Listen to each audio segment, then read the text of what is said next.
पंचायत चुनाव की सरगर्मी तेज हो चुकी है। चुनाव प्रचार में तमाम प्रत्याशी देख सकते हैं कि अपने अपने कैंडिडेट को जिताने के लिए लगातार गांव में घूम रहे हैं, अपना प्रचार प्रसार कर रहे हैं, अलग अलग तरीके से कह सकते हैं कि अपनी अपनी बात रख रहे हैं।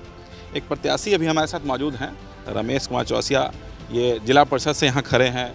ये 25 है ना, ये क्षेत्र संख्या 25 है। इनसे पता कि क्या स्थिति है इस बार चुनाव की।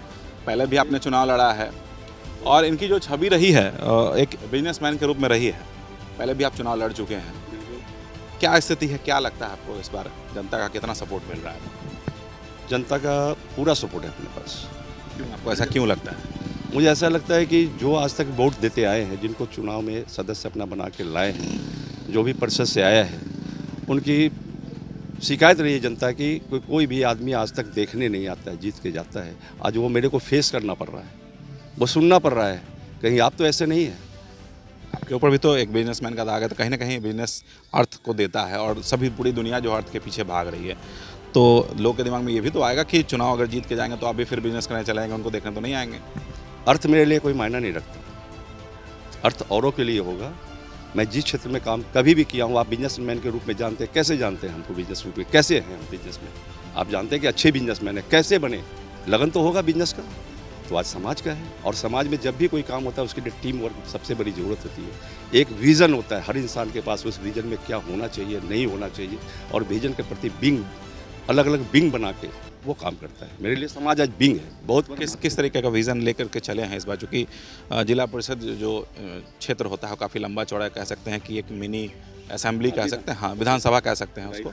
तो इस इलाके का विकास के लिए क्या योजना है आपके दिमाग में? सबसे पहला मुद्दा मेरा है अपने रोजगार को बढ़ावा देना, अपने नौजवानों को, शिक्षित जो हैं उनको अगर किसी प्रकार की सहायता चाहिए सरकार द्वारा मुहैया करानी, उनके लिए कर्मठ बन के खड़े रहूँगा और उनके लिए काम करूँगा। महिलाओं पे काम करूँगा। हर महिला को आज गांव-गांव में बेरोजगारी क्यों है, यहाँ से क्यों जाते हैं दूसरे स्टेटों में काम करने के लिए, दूसरे जगहों पे शहरों में जाते हैं, भटकते हैं। आज वो कोरोना में जब काल आया, लोगों ने वहाँ से उनको रोजगार नहीं मिला, फिर भाग के अपने गाँव आए हैं। तो गाँव में ही रोजगार की क्यों नहीं विकसित किया जाए? इस तरीके के रोजगार की बात, चूँकि कहीं ना कहीं जिला परिषद क्षेत्र एक उस मामले में बहुत छोटी इकाई हो जाती है, एक जिले भर के लिए ही इकाई होती है। तो योजना बनाना बहुत बड़ा बात है। जैसे आपने कहा कि रोजगार देने का, किस तरीके की रोजगार देने की बात आप कर रहे हैं ग्रामीण?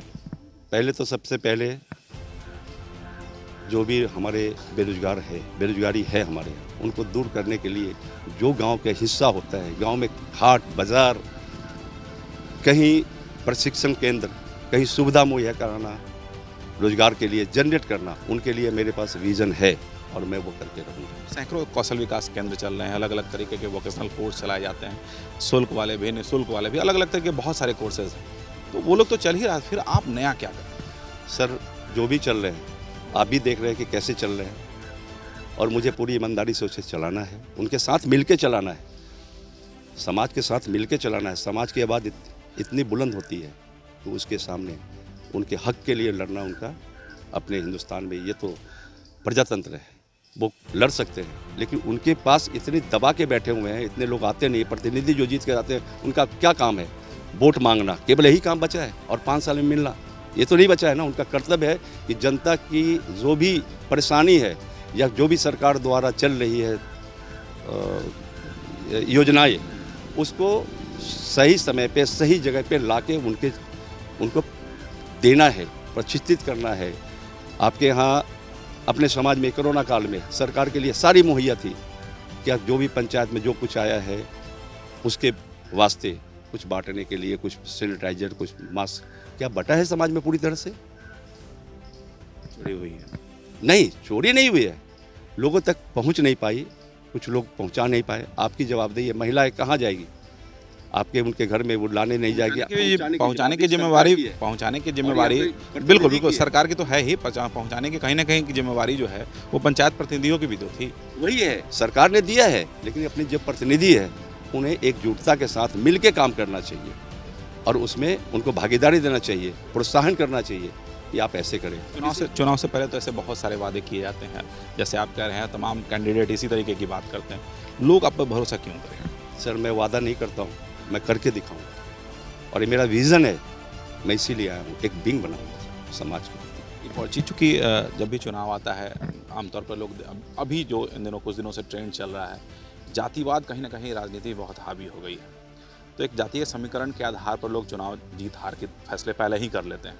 आपको क्या लगता है, चूँकि जो इलाका है आपका, उस समीकरण के हिसाब से अपने आप को कहाँ फिट हुआ? सर, जाति बात तो है, लोगों ने बनाया है, क्यों बनाया है उसके पीछे भी कुछ होगा राज।